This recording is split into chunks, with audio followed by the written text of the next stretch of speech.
These were taken today. You have to let me see my son. He's in great danger.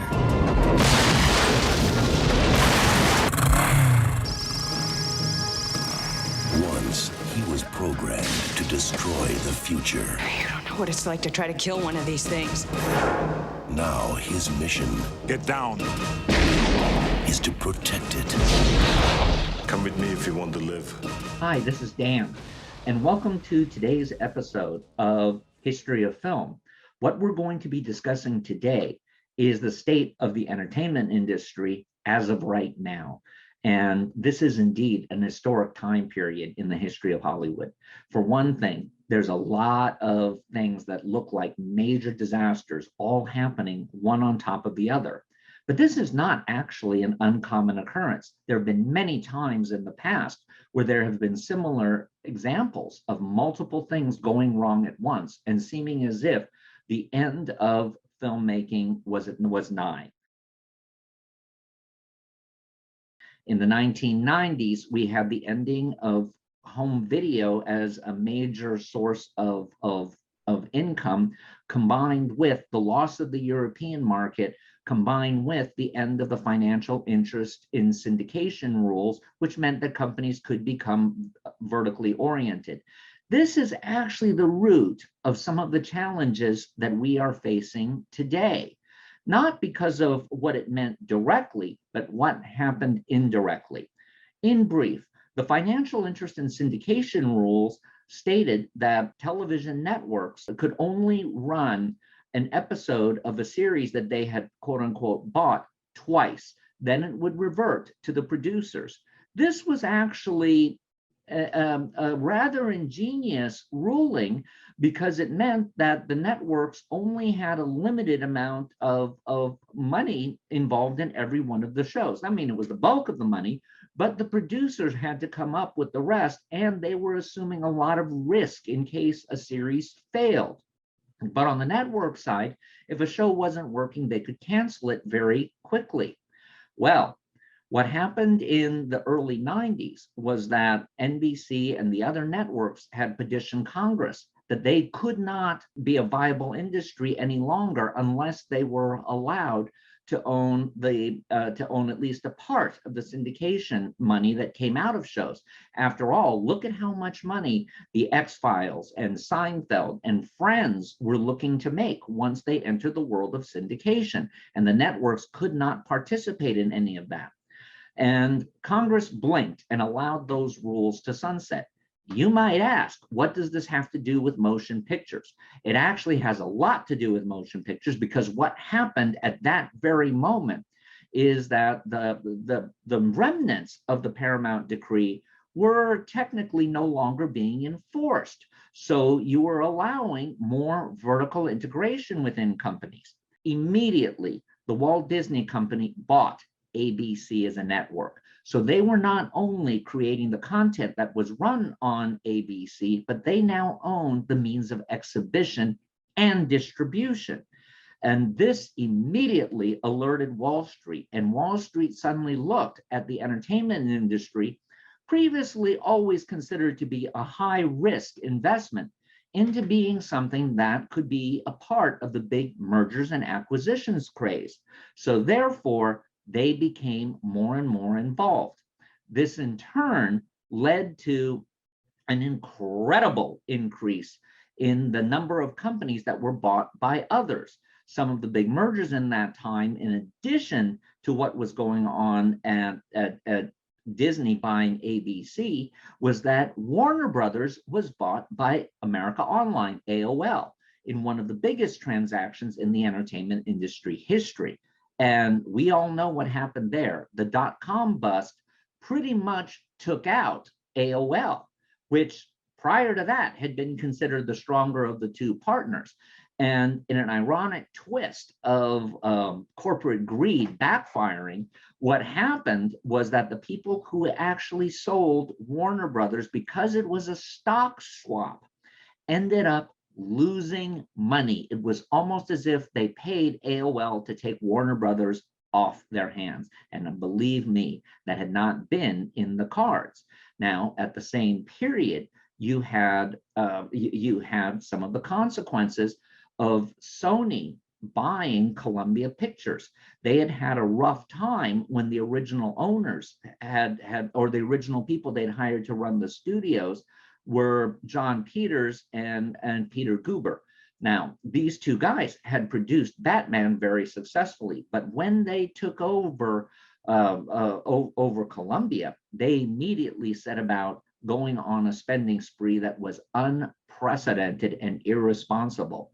Sony, to its credit, did not jump out of the entertainment business at all. It stayed in for the long haul. And once they successfully pried Guber and Peters out, they secretly had already selected who was going to follow it up by investigating who in the company was really doing the work, who was a really good employee.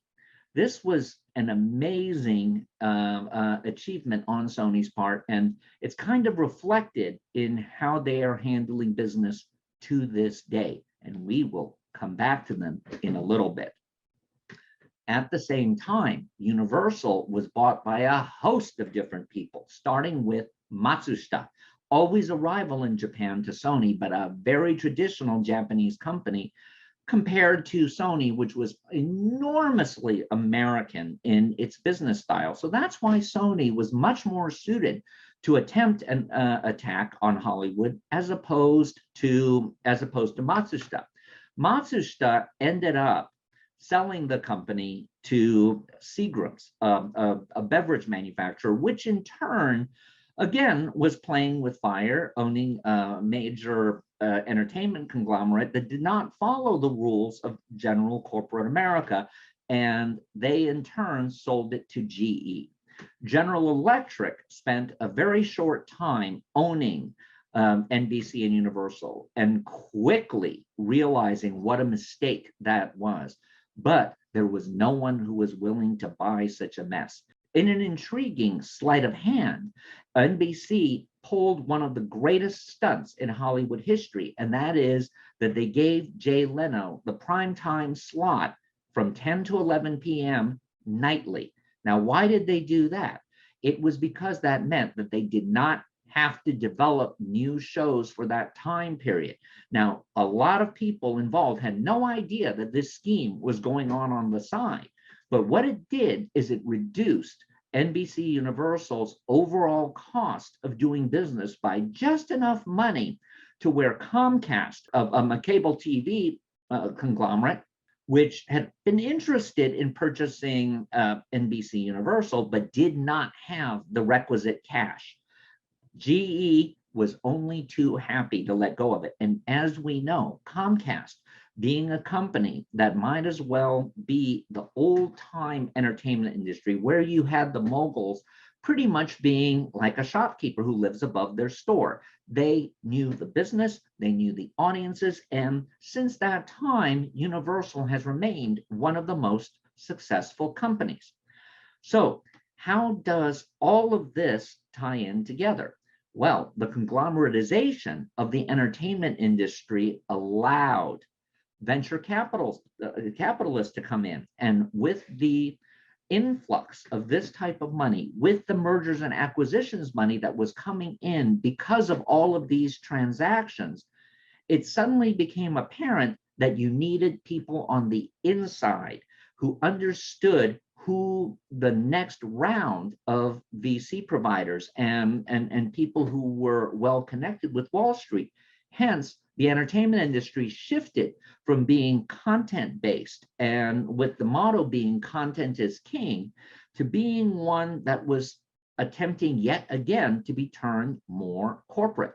And the way that presented itself was that you had all of the development and upper level executive positions no longer being staffed by people who kind of lived and breathed the entertainment industry, knew its history, understood the various weirdnesses of the filmmaking process, and were well aware of what some of the signs are that there was trouble on the horizon or what part of the industry might be facing challenges. The result was that almost the entire upper level of management now were people who had Ivy League educations, not necessarily people who understood show business. And so the creative process, rather than being one that was based on gut level instinct, as well as knowledge of what had worked in the past, and an understanding of some of the perversity of show business, became one where the only interest was in generating hits. And often the idea of generating hits by spending a lot of money on the front end became supreme.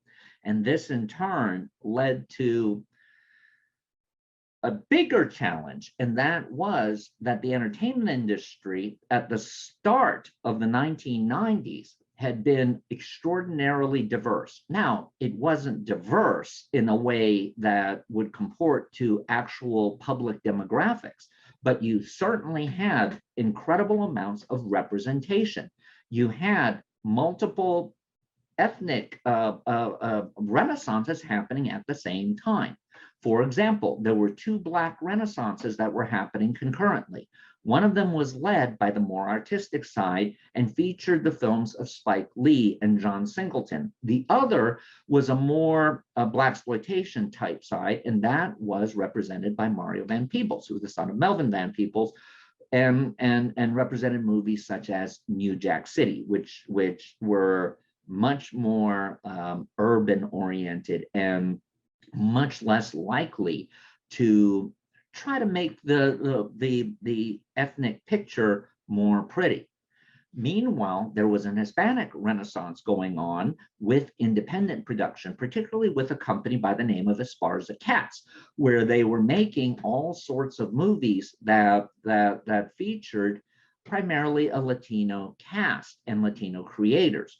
Among the movies that were made included La Bamba, which I know, ironically, it had Lou Diamond Phillips, who is a Filipino, in the lead, but that's a different story. Stand and Deliver, and American Me, and the first version of Selena. Now, again, you had an independent production company doing this, but you also had Ricardo Mestres running Hollywood Pictures, which was a division of the Walt Disney Company. And so you had a major Hispanic influence running one of the major studios.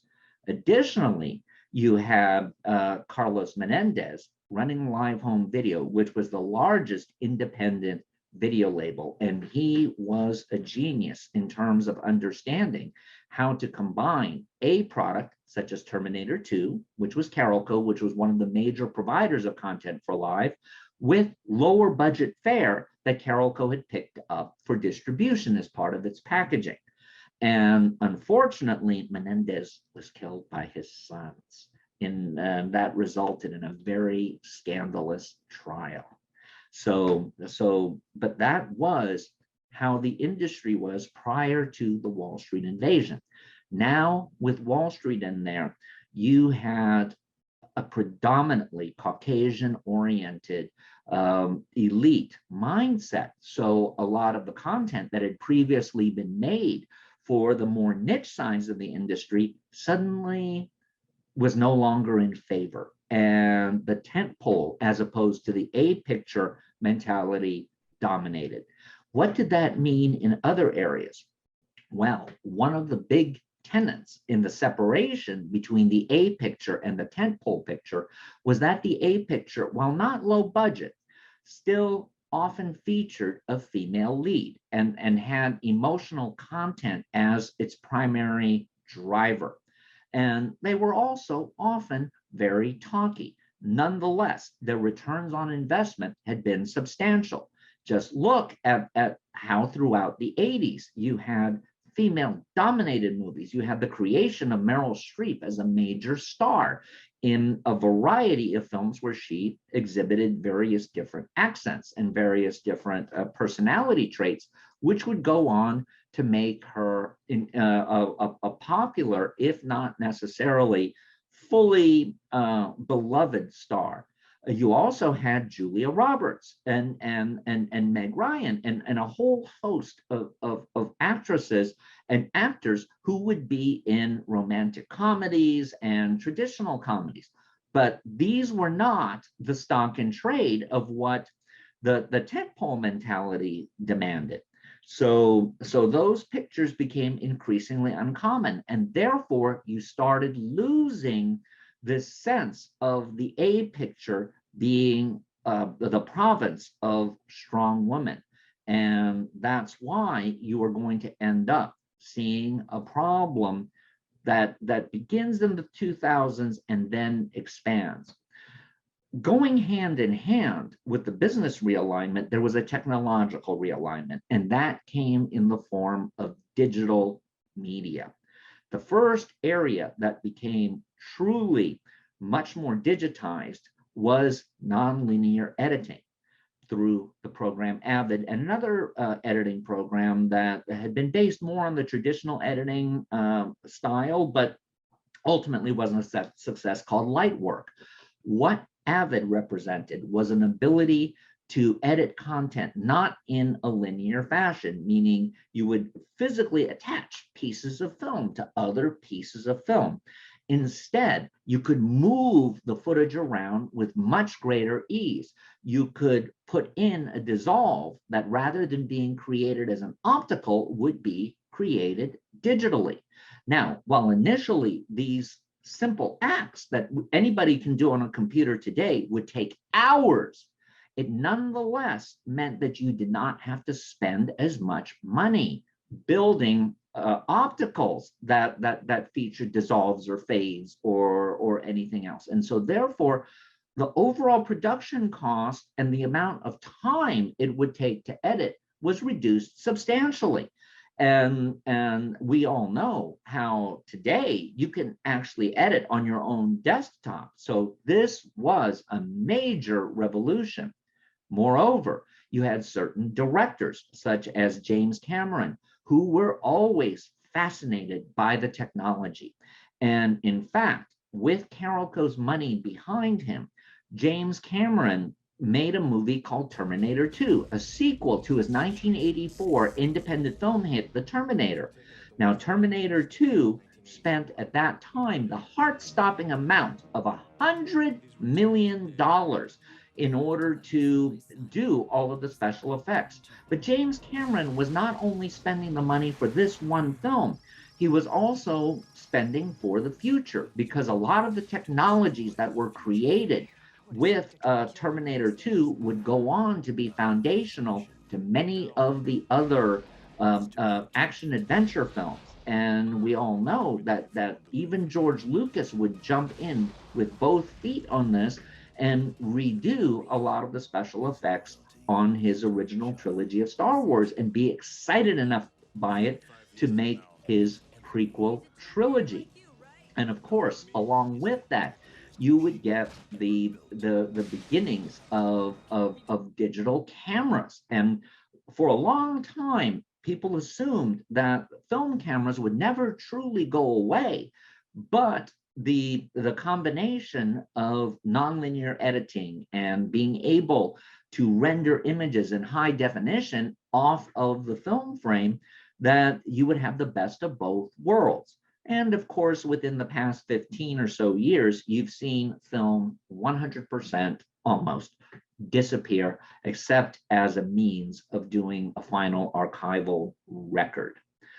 Moreover, you started having digital home video instead of VHS, which had to be printed out linearly and had very bad quality on top of that, and required a lot of machines just to keep the pipeline going. You were now able to press movies on a little mini disc, and that was digital. The DVD, in fact, replaced VHS almost overnight, which was a good thing, because VHS was already in more than 90% of homes. So it was very difficult to get people to rebuy titles. And by and large, most of the titles that anybody would be interested in kind of had already been released. With DVD, with its much better picture quality, you were able to justify remasterings. And not only that, as televisions became digital, you were able to do widescreen TVs, which allowed the preservation of original aspect ratios, thereby giving a much more satisfying home video iteration of the film. And by 2008, even DVD had started to completely saturate the market. And so there was a high definition format that came out called Blu-ray. Now, initially, there was a bit of a format battle between Blu-ray and HD DVD, but Sony won this battle, unlike its previous battle between Beta and VHS. But Blu-ray came perhaps a little bit too close to the introduction of DVD, and purchasers weren't quite ready to do a rebuying of their entire collection. Around the same period, you had the introduction of a company that would be called Netflix. And initially, Netflix's business model was to be competitive with Blockbuster, where you would be able to rent DVDs, only they would be delivered to your home. And you would do it on a subscription basis, on a monthly basis, as opposed to having to pay for the rental every single time you went in. That amount of convenience gave them a big leg up. Now, as digital technology kept advancing rapidly, despite the dot-com crash of the end of the 90s, you had another thing that was happening in the big cities, and that is more and more households were able to afford high-speed internet. It was no longer the AOL dial-up. And Netflix sensed that there was another market to be had, and it started streaming its content. And this worked as well, and it gave Netflix the advantage of being the first in. So Netflix, quite honestly, changed the face of show business, especially in 2013. Why? Because in 2013, Netflix began creating its own programming. The first of the programs it created was House of Cards, and House of Cards was an enormous success. In fact, it was such an enormous success that the demand for high-speed broadband internet became ubiquitous. And in the process of it becoming ubiquitous, of course, more and more and more providers started giving it. And as Netflix switched away from its analog business of DVDs into not only streaming, but original content, they were on a growth spiral that was unprecedented, to the point where at one time, Netflix was valued as being worth more than Disney, which bought 20th Century Fox. But we're getting to that. Now, let's talk about the challenge with Netflix, because this challenge with Netflix is the nexus of what is happening in Hollywood right now, and presents the largest challenge. The number one problem Netflix always had was that it owed an incredible amount of money. Yes, it had enormous revenues, but it also was stacking up enormous debt. When you had a project like House of Cards, which was costing roughly $8 to $9 million per episode, there was not a lot of room to get that money from elsewhere other than by growing into new subscribers. Netflix had perhaps been too successful at killing off the DVD and Blu-ray business. Therefore, their ability to lay off some of the costs of a House of Cards on a home video iteration became increasingly limited. This is not to say, by the way, that home video has disappeared. Far from it. It's still very much a multi-billion-dollar industry. It just no longer is one of the release windows because streaming has replaced that. But what we're talking about in terms of Netflix is that Netflix, being the only game in town, did not feel that it needed to pay that much attention to the amount of money it was spending, because there was eternal growth. Plus, there was the opportunity to get into Europe. Plus, and this is the big one, there was the promise of China.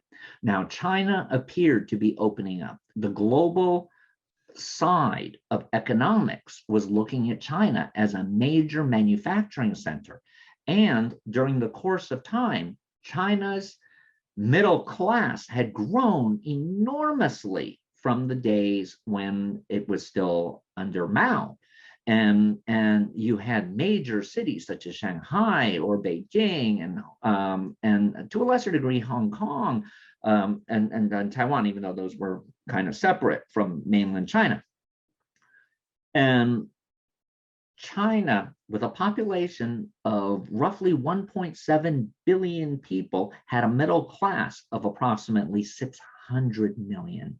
And why is that number important? Because 600 million is roughly the size of North America and about half of Europe. So the Chinese market was beginning to be looked at, although no one would quite say it out loud, as being more important than the US and Europe combined. So therefore, you had a lot of the studios starting to gear their product toward China.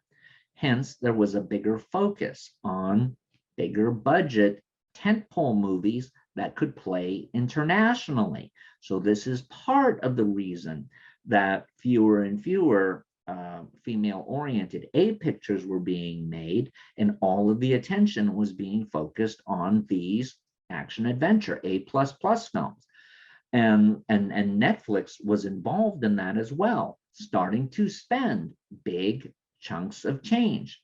One of their most notorious investments was $175 million paid towards the creation of Martin Scorsese's The Irishman. Now, while Martin Scorsese's The Irishman is a technological marvel, de-aging many of the actors in it, it came with a price tag that in traditional business models meant that in a theatrical release, it would need to make $1 billion. And I'm willing to say that even adjusted for inflation, if you took every Martin Scorsese picture and added it together, you would have a hard time crossing the $1 billion mark. Martin Scorsese has always been someone who is far more favorable to the artistic tastes of big cities and urban audiences and college students rather than the mainstream public.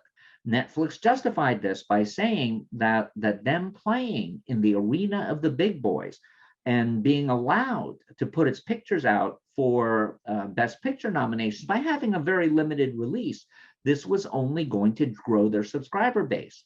But I don't think anyone considered what would happen if the projected 200 million subscribers coming in from China didn't happen. And this is the crux of one of the biggest crises that's happening in Hollywood today. Because China, in fact, has decided, like any big market, that it would rather make content for itself. One of the reasons that the United States became a hegemon in the world is that it had a big domestic audience that was not quite the size of the entire EU, but pretty darn close, with some of the cities in the United States having a larger population than many European nations. And that's why the United States doesn't ever feel the need to buy that many, even British and Australian and New Zealand movies. It doesn't need to. So this is what China has decided now. And rather than expanding the number of pictures that they are going to be purchasing from the US or partnering with the US and splitting revenues, China has decreased the number of pictures they are taking from 60 back down to 28. That means only 28 pictures a year are going to be released on a shared profit basis in China. The bad news for the entertainment industry, and bad news for the Netflixes of the world, because China has pretty much decided that a lot of Netflix's content is contrary to their values as a nation. So Netflix is not going to get its 200 million subscribers. So this means that a lot of Netflix's projections of future profitability are now at risk. Added to that, this year, one of the challenges Netflix faced in its second quarter was that it went down in the number of subscribers by 200,000. And this sounds bad enough on its own, but many of those subscribers that Netflix has added in the past quarter came from India. And here's the problem. In Europe and in the United States, the average amount of money Netflix receives from each subscriber is roughly $15 to $20. From India, the amount of money they get from each subscriber is closer to 50 cents. What was buried in the most recent quarterly report was that about 1.5 million of American and European subscribers had jumped ship and had been replaced by the Indian subscribers. So that meant it wasn't that they only lost 200,000 people. They lost approximately 1.5 million of people who were spending $15 to $20 per subscription in favor of people who are paying 50 cents. This is an unmitigated disaster for a company that is swimming in debt. And this is why Netflix experienced its cataclysmic collapse. And that is why more recently, Netflix's management has stood up and said, we are going to revert to making content with as broad a base as humanly possible. And given that Netflix had been following a lot of the mantras of Silicon Valley, which tended to be very progressive and very left-leaning, this led to a lot of pushback from employees. And finally, Netflix put its foot down and said, if you don't like it, look for another job. Because quite honestly, Netflix is facing an existential crisis, because not only has it lost the potential for China, but it now faces competition. And that competition is coming in from all of the other streaming services that debuted immediately prior and some post the beginning of the pandemic. So all of a sudden, instead of being the only game in town, they are having to battle against Disney Plus, HBO Max, Apple TV, a Hulu, Peacock, Paramount Plus. There's a lot of competition for streaming dollars. Moreover, unlike the old days, when it was difficult to cancel a subscription, it's now very easy. All you have to do is click a button and your subscription is canceled.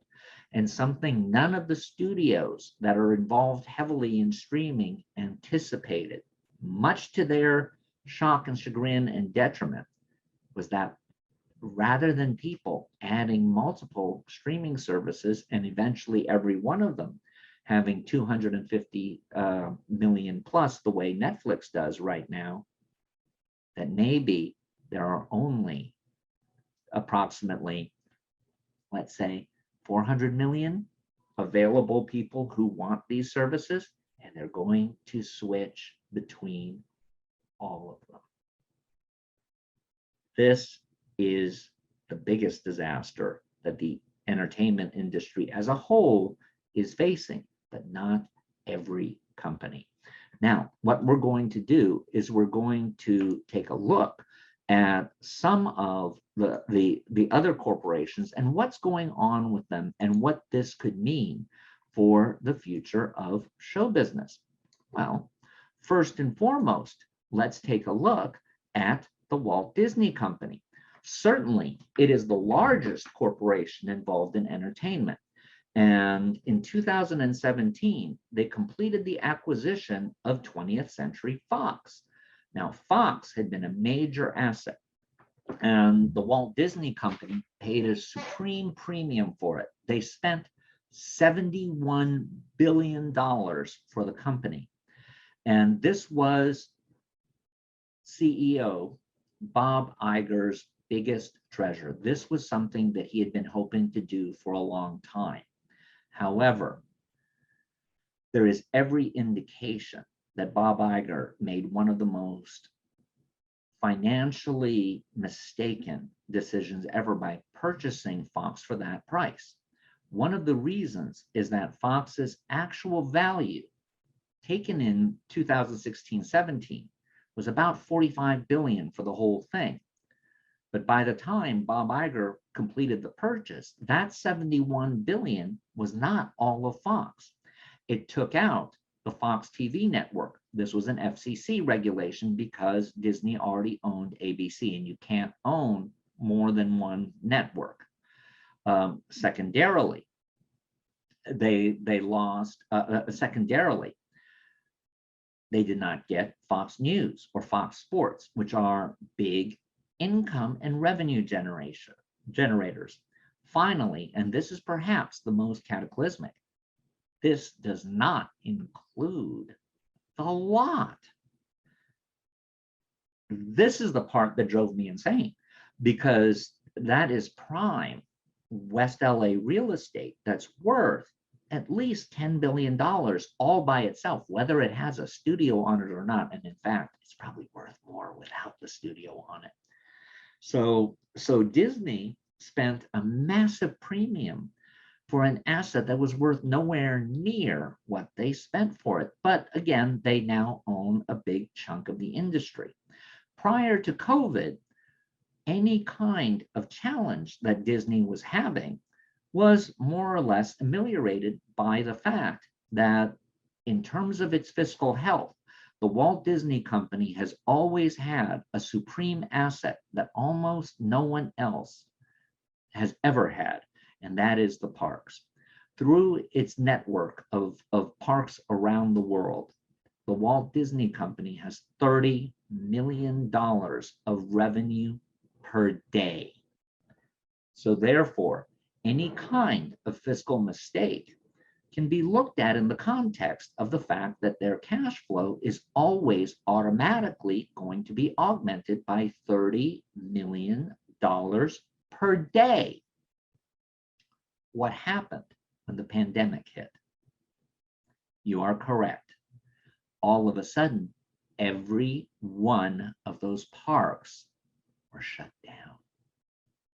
Some of them still have not fully reopened, including and significantly the park in Shanghai. And the one in Hong Kong is still open on only a limited basis.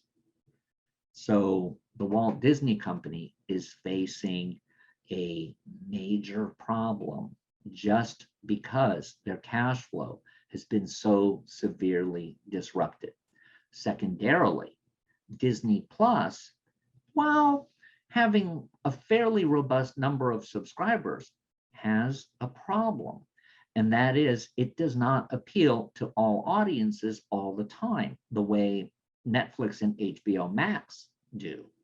Instead, most of its programming is primarily geared to younger children and parents with children and grandparents with younger age grandkids.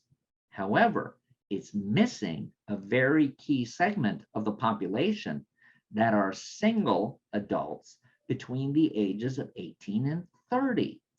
Why is this so significant? Because a lot of those consumers are among the ones who have early enough in their career the disposable cash and the desire and the time to spend money on a streaming service. Now, Disney, to be honest, has a lot of assets that can play into that, such as their Star Wars library. And we're going to get to these individual assets in a moment. And the Marvel Comics library and the resulting movies and all of that. So and the series that are spun off from these films. But one of the challenges that Bob Iger always had was that he was a strategic genius, but not necessarily a good boss. One of the problems Bob Iger had is that no matter how good his big picture was, his ability to envision the big picture, he was never good at taking care of the individual parts of the empire. To be honest, because of the revenues from the parks, it really didn't matter all that much. Remember how I mentioned before that ABC was part of their empire. Now, this was bought under a previous regime. This was bought when Mike Eisner and Jeffrey Katzenberg, who would later, Katzenberg would leave to join Steven Spielberg and David Geffen to form DreamWorks. But ABC has never been run all that well.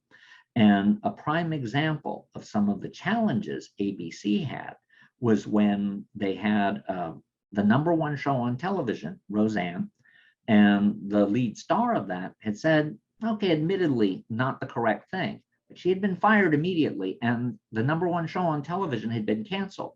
This came almost immediately after ABC not liking the politics of Tim Allen from Home Improvement, was known as being a little bit right on the political spectrum.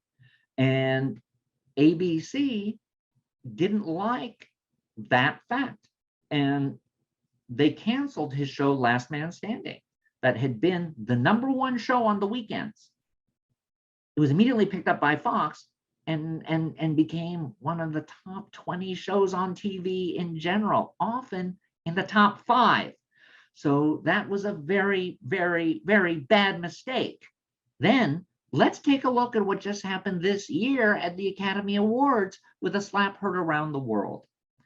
In the ensuing chaos, the important thing to remember is Disney tried to blame that entire breakdown of security and protocol on the producer, who was Will Packer. But the truth is that you had ABC execs sitting in the booth, meaning that Disney was sitting in the booth. Disney had final say. Disney had the opportunity to cut for commercial. Disney did not. Lucasfilm. Disney spent $4 billion to acquire Lucasfilm, and this seemed almost like it could be considered a bargain because they immediately announced that they would be doing sequels to this well-beloved trilogy of films.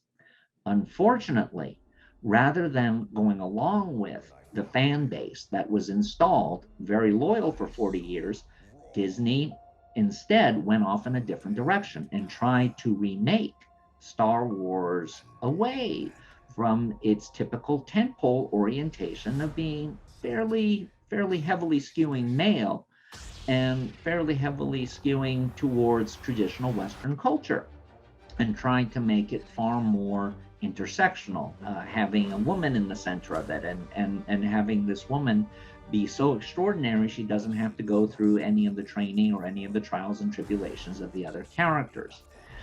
This did not play well with the long-term fans, particularly after the second of the sequels, The Last Jedi. It's caused a lot of backlash. And Disney's answer was extraordinarily tenured, but it would be mirrored throughout all of Hollywood. And that is, rather than saying, oops, we've made a mistake and we've alienated our core audience, they instead said, our core audience sucks. Our core audience are racist, sexist males who are basically Neanderthals. Not a good move to insult half of your main market, more than half of your main market.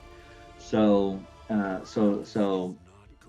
even though there's been some improvement with the TV series or the Disney Plus series, The Mandalorian, we're looking at a brand that 10 years out from the initial acquisition should have generated about $12 billion in revenues. it has barely generated the revenues to cover the initial acquisition costs of the company, to say nothing of the money spent on the individual films. Moreover, the toys, the t-shirts, the hats, everything else that had always been associated with part of the Star Wars fandom have not sold. So yes, that was not a good look for Disney. The second acquisition was Marvel. And while the Marvel movies, as long as the Avengers were the source of many of the films, they were flying high, especially with Avengers Endgame and that look of absolutely scoring with audiences. Every one of the movies making $1 billion or coming close to it. Even the rather unsatisfying to many of the fans, Captain Marvel was able to clear that hurdle. However, many of the Marvel projects that have followed, including some of the the Disney Plus series, been disappointing. And moreover, they're having the same issue that the Star Wars series had, and that is that many of the original fans are rejecting it. Making matters worse is that in the comic books, Disney had been planning to launch new series based on the strength of the acceptance of the new Marvel characters. This is not happening. The most recent Marvel movie, Doctor Strange and the Multiverse of Madness, performed very well on opening weekend. So it looked like Marvel was getting its footing back in order. But looking backwards a bit, we see that the Eternals, Shang-Chi, and Black Widow, while being good moneymakers and while being released in time of pandemic, nonetheless did not perform as well as they perhaps should have. Right before the pandemic started, Disney took on a new CEO. This is Bob Chapek. And Bob Chapek was originally in charge of the parks, and he was called Bob Cheapskate by many because of his constant push only for revenues, profits. And that included alienating many of Disney's long-term fans by raising admission rates and making everything super high-end, including the now notorious $6,000 for less than 2 nights of Disney's immersive Galaxy experience. Bob Chapek's first 2 years were still very much not only under the cloud of COVID and the shutdown of the parks, but Bob Iger was still chairman of the board of directors, and what he said goes. So many of the problematic aspects of the company were not going to be dealt with. As of January 2022, Bob Chapek was able to take over once and for all. And he tried to lay down what he wanted to do, moving the company into being a more overall domestic audience pleaser. Immediately ran afoul of many of Disney's employees who had gotten used to Bob Iger's very, very overtly progressive policies, which is never a good idea for a corporation to be overtly political, because you're always running the risk of alienating half of your potential buyers, as much of Madison Avenue has discovered in the past 3 or 4 years, by the way. And Bob Chapek found that his battles with the state of Florida have really shown that, at least for now, he does not have the mojo for his job. So Disney remains a company to be looked at very carefully. The other big merger news was AT&T buying Warner Brothers. Here you saw the merger of 2 major behemoths of the entertainment industry. But almost immediately, AT&T regretted its purchase. Why? Let's take a look at some of the reasons. When the deal first started moving forward, Warner Brothers was flying high. It had had an enormous and partially unexpected hit with the Joker. It also had one of the most consequential series ever to be on television, Game of Thrones, which was about to enter its 8th and last season. On the Warner Brothers network, which had been combined with Paramount and had formed the CW, had a Batwoman, Supergirl, and HBO was about to start The Watchers, which was going to be the show that they predicted would be able to fill the slot that had formerly been occupied by Game of Thrones. Well, what happened? First of all, by the time the deal closed, Game of Thrones last season was so infamous that a proposed sequel, for which a pilot had been shot at the cost of $65 million, was totally eaten. They weren't even willing to go forward with that. Secondarily, all of the ancillaries had gone through a cataclysmic collapse. This is how bad a last episode can drag down a series. And just like the last episode of The Sopranos had destroyed a lot of its ability to relaunch, even its recent prequel failed. You see nothing but red ink from $1 billion plus investment in Game of Thrones now, because it is a dead asset. Then we saw, instead of Joker, Birds of Prey, which did not come out well as a sequel. We've seen other DC Universe films being disappointments. Fortunately, the most recent version of the Batman looks pretty good and made a good amount of money. So that's a big plus in its favor. However, the CW network, after having initially been two separate networks, after having had numerous successes, including including shows such as Buffy the Vampire Slayer and Smallville, in its current formation, it is now valued at only $1 billion. This is very, very, very bad news. Consequently, AT&T couldn't get rid of the company fast enough. And in comes Discovery. Now, what is Discovery?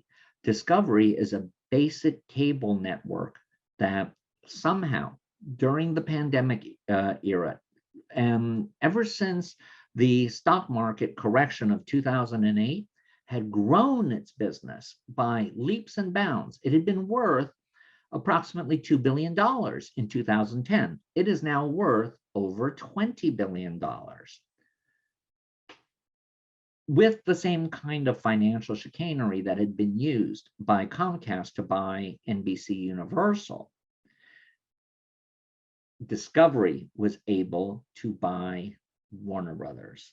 And yes, it was AT&T has taken a write-down of $45 billion.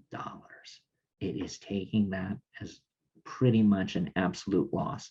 Yes, if the new formed corporation of Discovery and Warner Media generates a profit, AT&T is entitled to approximately 80% of that. But that might be a long, long way off. Now, why is Discovery absolutely the right company to get in there and buy this mess? Because Zaslav, who runs Discovery, is very cost conscious. Moreover, he's very aware of who his audience is and why his audience buys what it does. And with that combination, he probably will know how to leverage Warner Brothers' extensive libraries and extensive programming to create a successful HBO Max and a much brighter future. Perhaps not playing the bling game as much as had been done in times past and between Warner and Disney. Note, I single those two out because those two companies are unique in Hollywood as having bought into the whole business of streaming, lock, stock, and barrel.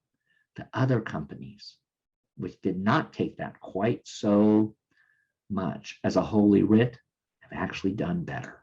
So let's look at some of those. First of all, let's start with NBC Universal. NBC Universal had spent much of this time focusing on television, focusing on keeping its budgets for feature films relatively conservative. That was exemplified by their number one producer, who's Jason Blum. Jason Blum was well known as being a distribution master. And through Blumhouse Pictures, he was able to multiple times find a film that didn't cost a lot to make, but would make serious bank. Perhaps the most famous of those in recent times is Get Out, a movie that cost $4 million and made over $400 million in the international marketplace. So Universal has been calmly not spending itself into oblivion with the Peacock network, which is its version of streaming. Most of what's on the Peacock has already been monetized out of other either broadcasts or cable airings. So Universal has remained very, very strong. Now let's look at Sony. Sony in 2016 was faced with an existential crisis. They had made a very expensive version of Ghostbusters 2016, and it had bombed. Rather than pulling out of Hollywood, what Sony did is it regrouped. And in the process of regrouping, it focused on what it had as its money-making assets, which were game shows. Yes, Sony owns Jeopardy and Wheel of Fortune, two of the highest rated game shows on television. And with that cash flow, with their talk shows, with everything else they had, with administering their library, they were able to figure out where Ghostbusters 16 had gone wrong.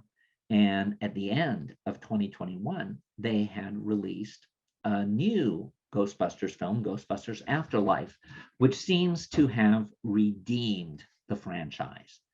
This is something that Disney should be looking at because all it takes is a good movie to fix everything. Note that The Mandalorian did a great deal toward fixing the problems that the Star Wars franchises were having. So that's an important thing. Then it also released Spider-Man. Yes, Spider-Man is a Marvel cartoon, but Sony owns it. So they have 75% of the benefit of that series. So Sony is now sitting very pretty, and they are looking to do a little bit more in the feature film world, but not get into the crazy spend. Paramount is a studio that looked like it was in massive disaster, especially because they ended up selling off all three of their legacy properties. Their big building in New York, which they got almost $800 million for. The most painful was getting rid of Television City right there on the corner of Beverly and Fairfax, which was known as the studio where so many CBS hits had been shot. And also painfully, the loss of CBS Radford, which will probably become a real estate housing mixed-use development rather than remaining a studio. But Paramount, in spite of some accusations of mismanagement, has an enormous library. And not only that, its upcoming sequel to Top Gun, long held back and subjected to some editing and all of that, looks as if it's going to reignite the box office of Paramount. And if it can have a hit, then they too can leverage themselves out of the trouble they are in. Going into a smaller space, we have MGM, which was bought out by Amazon. And while people looked at that and shook their heads and said, well, what does MGM have other than its name and the James Bond franchise, which, by the way, we've killed James Bond off, so what are we going to do? But I think Jeff Bezos did not get to be one of the richest men in the world by not thinking things through. And I think after his spend of almost $1 billion, i.e. the amount was spent on Game of Thrones, on the Lord of the Rings, and realizing that nobody had pulled Amazon's coat on exactly what it was buying and what that would mean, I think that that he bought it because he knows that there's an infrastructure there. Because MGM has spent a lot of its time being able to keep the doors open by knowing what to acquire, how to package it, how to sell it to other areas, how when they made their own movies, they could control for what they thought the film could make. And rather than spending on things that were ridiculously expensive, they've been fairly conservative, especially since they had a bad run-in with Tom Cruise and the movie Valkyrie. That was years and years ago now. So what Amazon was really buying was the memory of what MGM was, the promise of what it could be, and most importantly, the infrastructure, who would not allow somebody to spend or make a commitment for $1 billion for something like a Lord of the Rings prequel where you didn't own the entire Tolkien library. And therefore, there's no ability to use the Silmarillion or any of Tolkien's work outside of the Lord of the Rings trilogy and The Hobbit. A little bit of a problem there. So there's also a major event that's been happening in the industry that is very much key to part of the problems that's been happening throughout. And that is that for a number of years, much of the industry has been dominated by packaging. And what is packaging? That's when the talent agency puts together a script, a director, and usually at least one star, and gets a percentage of the budget and a percentage of every penny the movie, a part of every penny that a movie makes once it goes into release.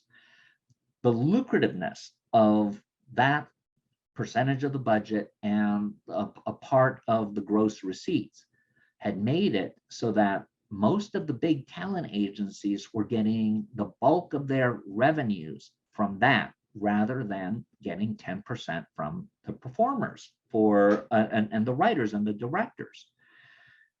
This had always sat badly with the Writers Guild, and Writers Guild threatened to strike at right when the COVID epidemic started, and the timing couldn't have been better because the agencies blinked. And as of June 30th, 2022, packaging is no longer allowed. What does this mean? This means that agents are going to go back to getting 10%. This means that there's now an incentive to build new talent. This is where the opportunities in the entertainment industry are going to be presenting themselves to people moving forward. And this is where the happy end to all of this seeming chaos is, because Hollywood has always been great at reinventing itself when it has been driven into the ground. And for right now, yes, there is a temporary panic over what all of this means. But the bottom line is, if there's more opportunities for people who are new to show business, young in show business, not necessarily chronologically young, but young in show business, can get in and get their stories told for the right price, I'd say think more My Big Fat Greek Wedding and not the next Star Wars franchise. I think you're going to see a return to the entertainment business and Hollywood being very, very strong. And isn't that why we love the movies? Because this means there's a happy ending just around the corner.